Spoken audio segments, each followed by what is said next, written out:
ainsi sans avoir un grade perspective. L'équipe de notre domaine possède comme félicité à l'honneur de vous présenter une communication dont le thème porte sur la prévalence des facteurs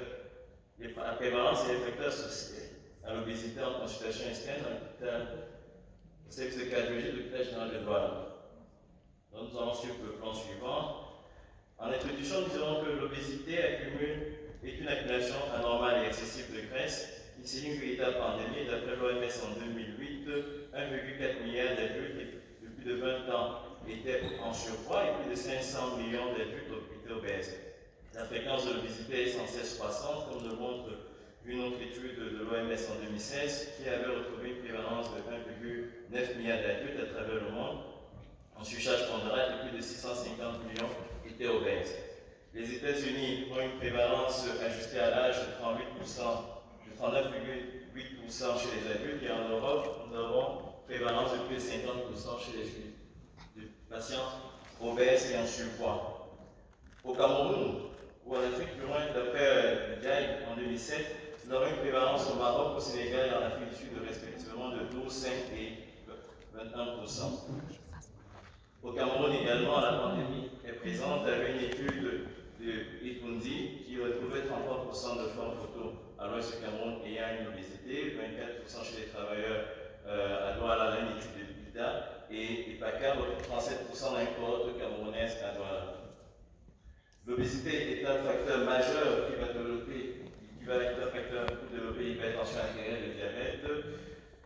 Il réduit également l'espérance de vie de 3,5 années de vie chez les patients obèses et de 1,5 années de vie chez ceux qui ont un surpoids.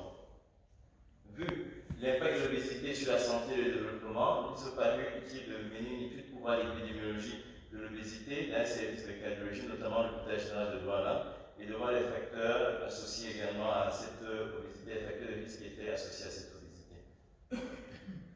Donc, pour atteindre cet objectif, nous nous sommes proposés comme méthodologie de faire une étude transversale descriptive dans l'unité de cardiologie de consultation externe de l'hôpital général de Douala sur une période allant de février 2018 à juillet 2018.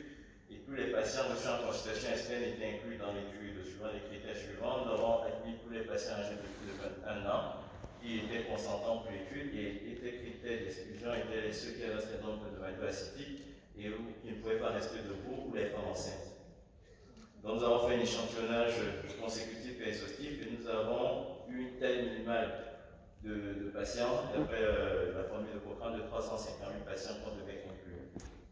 Nous avons collectionné les données selon une fiche d'enquête, les données sociodémographiques, l'index de qualité de vie de Pittsburgh, la fiche d'évaluation de la qualité de l'activité sportive de Racine et Gagnon. Le processus après l'accueil et l'installation des patients, on expliquait les biens fondés de l'étude, on obtenait leur consentement éclairé, on les interrogeait, on avait l'examen physique, on recueillait certaines données qui étaient déjà présentes dans les cahiers de suivi de consultation, et ceux qui n'avaient pas des bilans de plus de 3 mois, on les faisait un prélèvement sanguin.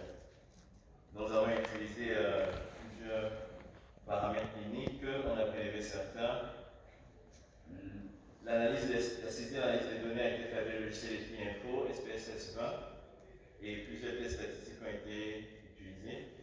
Nous avons eu les consentements éclairés des patients, nous avons validé notre protocole par un comité d'éthique.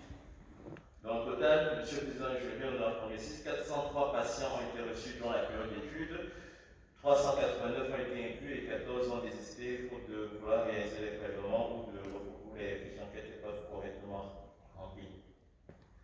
Donc, nous avons comme résultat une prédominance du sexe féminin dans notre étude de 58%. Ceci également retrouvé chez nos maîtres Pessinava et collaborateurs, et Anson et Kakou en 2012 et en 2015 respectivement, qui montrent que les femmes aiment bien venir à l'hôpital et sont plus aptes également à participer à ce genre d'études que les hommes. Donc, c'est une grande constante camerounais et africain également dans d'autres contextes.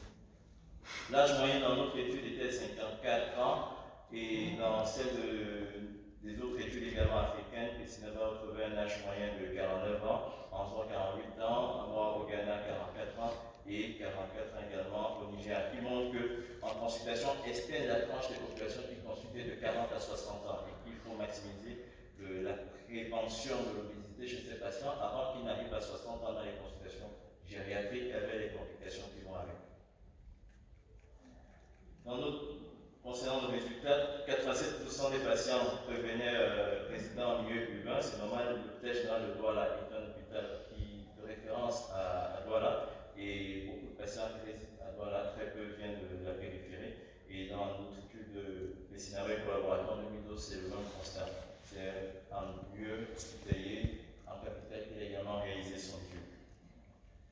Concernant l'obésité, nous avons une prévalence de 37% dans notre étude qui se rapproche également de ceux des paquets en 2012 dans la cohorte camerounaise qu'il a étudié.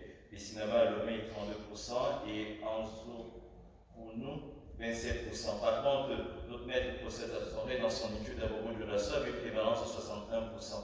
La disparité peut s'expliquer également par les contextes épidémiologiques, la nutrition de chaque point et l'organisation du système de santé ou la prévention également dans ces différents milieux. Toutefois, 37% reste élevé et qui montre qu'on devrait également accentuer la prévention chez nous par rapport aux autres études européennes.